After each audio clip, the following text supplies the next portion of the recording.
आज आपको एक कहानी सुनाती हूँ। दिल्ली के एक महंगे और नामी गिरामी प्राइवेट स्कूल में दो बच्चों का एडमिशन हुआ। एक बच्चे का नाम पार्थ और दूसरे का नाम अंकित था। पार्थ के फादर आईएएस अधिकारी थे, यूपी काडर के थे, और मां मल्टीनेशनल कंपनी में एक बड़े मैनेजरियल पद पर थी। जबकि अंकित यूपी हरदोई के पासी परिवार से है। उसके पिता संविदा पर सफाई कर्मचारी और मां दूसरों के घरों में चौका बर्तन करती थी। अब आप कहेंगे, भला ऐसा कौन सा स्कूल है जहां पर आईएएस का बेटा और सफाई कर्मचारी का बेटा एक साथ पढ़ता है? यह संभव हुआ कांग्रेस सरकार के एक कानून से, जिसका नाम है राइट टू एजुकेशन। 2009 में यह आया था और इसके तहत हर क्लास में 25% सीट गरीब बच्चों के लिए रिजर्व करनी पड़ती। उसी के तहत अंकित का वहां पर एडमिशन हुआ था। खैर, दाखिले के कुछ ही दिनों बाद पार्थ और अंकित अच्छे दोस्त बन गए। वैसे भी बच्चे कहां भेदभाव करते हैं, साथ में पढ़ाई करते, साथ में स्कूल में खेलते। जब तक स्कूल में रहते दोनों साथ साथ रहते थे। टीचर उनको राम और श्याम कहने लगी थी। पर स्कूल के बाद इन दोनों की दुनिया थोड़ी अलग थी, एक्चुअली बहुत अलग थी। छुट्टी से पहले पार्थ को लेने स्कूल गेट पर उसका जो घर में हेल्प करते थे वो और ड्राइवर घंटों खड़े रहते थे। जैसे ही पार्थ गेट पर कदम रखता, वो लोग दौड़ कर आते, उसका बैग लेकर जाते और फिर वो गाड़ी में बैठ के फर्राटे से अपने घर चला जाता था। वहां पहुंचते ही दादी, वो बहुत लाड़ करती थी उससे, उसका स्वागत करती थी, उसको कभी कभी मिल्क शेक या कभी कभी चॉकलेट देती थी। बड़े लाड़ प्यार से उसके जूते मोजे उतारे जाते थे, उसका हाथ पैर धुलवाया जाता था। फिर उसे खाने में कई तरह के फल दिए जाते थे। कुछ तो ऐसे फल थे जो दिल्ली के से बड़े महंगे महंगे मार्केट में ही हमने देखे हैं, अदरवाइज कहीं मिलते नहीं है। खैर, इसके बाद पार्थ की माँ उसको उसके कमरे में सुला देती थी। कुछ देर वो वहां पे आराम करता था, फिर आवाज लगाई जाती थी। उसका म्यूजिक टीचर के आने का टाइम हो जाता था, वो जैज सीख रहा था। इसके अलावा वो जूडो इंस्ट्रक्टर आता था उसको सिखाने, स्पेनिश लैंग्वेज के ट्यूटर भी आते थे।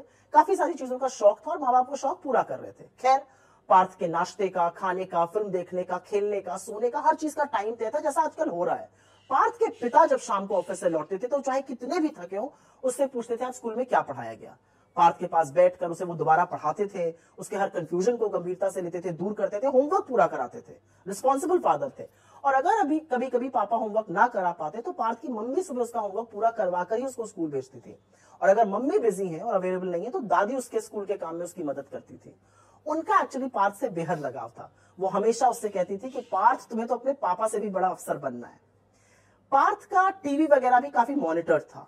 उसके पापा उसे नेशनल जियोग्राफिक पर डॉक्यूमेंट्रीज दिखाते थे। उनके साथ उसकी स्पेस प्रोग्राम्स देखने में रुचि बढ़ी। साल में पूरा परिवार 2 बार छुट्टियों पे जाता था। गर्मी में अधिकतर विदेश जाते थे और जाड़ों में कहीं देश में जाते थे। पार्थ की मदर ने उसको एक जर्नल गिफ्ट किया था जिसमें वो अपने हर यात्रा के बारे में, नए अनुभवों के बारे में, नई जगहों के बारे में लिखता था। और शायद यहीं से उसके अंदर जिज्ञासा और जागरूकता दोनों पैदा हुई थी। ये हुई पार्थ की कहानी। उधर अंकित स्कूल खत्म होने के बाद अक्सर, इनफैक्ट रोज ही, वो 12 महीने अपना बैग उठाकर पैदल ही घर जाता था। जिस कच्ची बस्ती में 3000 रुपए महीने में किराए पर वो रहता था, उसके परिवार रहता था, वो स्कूल से थोड़ी दूरी पर था। वहां स्कूल बस नहीं जाती थी, लेकिन उसके पास इतना पैसा नहीं था कि वो रोज ऑटो रिक्शा करके वहां जाए। खैर, अंकित स्कूल से लौटने के बाद अपने पड़ोसी के यहां से घर की चाबी लेता था, क्योंकि उसकी मां को काम पर जाना रहता था, दोपहर वाले काम पर। अंकित को स्कूल से आने में देरी होती थी। फिर वो खुद ही अपना खाना, जो सुबह मां बना के गई होती थी, रोटी सब्जी वगैरह, वो या तो कभी कभी गर्म करता था या ऐसे ही खा लेता था। अंकित एक्चुअली जिन बड़ी बड़ी इमारतों के पीछे बसाई गई तंग बस्तियों में रहता था, वहां कीड़े मकोड़ों की भरमार थी। पानी भी थोड़ा सा संक्रमित आता था और इसकी वजह से वो बार बार बीमार होता था। कई बार उसको मलेरिया, कई बार उसको टाइफॉइड हुआ। इन बस्तियों में न पानी समय से आता था और न बिजली, इसलिए कभी कभी अंकित को स्कूल से लौटकर बाल्टी भरने की कतार में भी खड़े होने पड़ता था, क्योंकि माँ बाप का काम पर जाना बेहद जरूरी था। अगर वो नहीं गए तो शाम को घर में क्या बनेगा, इसी पर सवाल उठ जाए।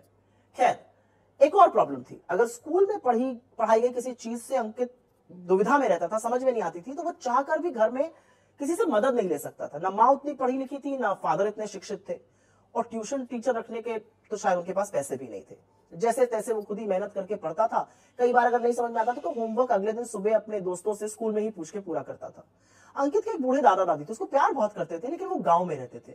उसके पिता जो भी कमाकर भेजते थे उसी से उन लोगों की गुजर बसर होती थी, दवाई और खर्चा चलता था। और कहीं पर आर्थिक तंगी की वजह से घर में एक तनावपूर्ण माहौल रहता था।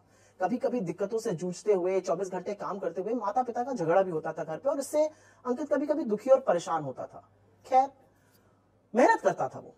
महीने बीतते गए, साल बीते। पार्थ और अंकित 8वीं क्लास में पहुंच गए। साल भर की पढ़ाई के बाद एग्जाम का टाइम आया। दोनों ने अपने हिसाब से मेहनत करी, फिर रिजल्ट आया। पार्थ ने हमेशा की तरह टॉप किया, मगर अंकित टॉप 10 में जगह नहीं बना पाया।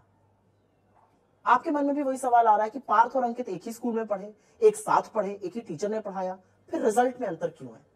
क्योंकि ये मेरिट भर की बात नहीं है।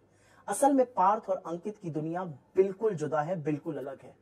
सिर्फ एक स्कूल में होना लेवल प्लेइंग फील्ड की गारंटी नहीं है, ये उसकी शुरुआत है। जमीन आसमान का अंतर था उनके परिवेश में, और हमें यह समझना होगा कि एक जैसा अवसर देने की बात तभी सच होगी जब समान शिक्षा ही नहीं, एक जैसा वातावरण, एक जैसी सुविधाएं, एक जैसी सोचने, समझने, सीखने और जीने का हक मिलेगा।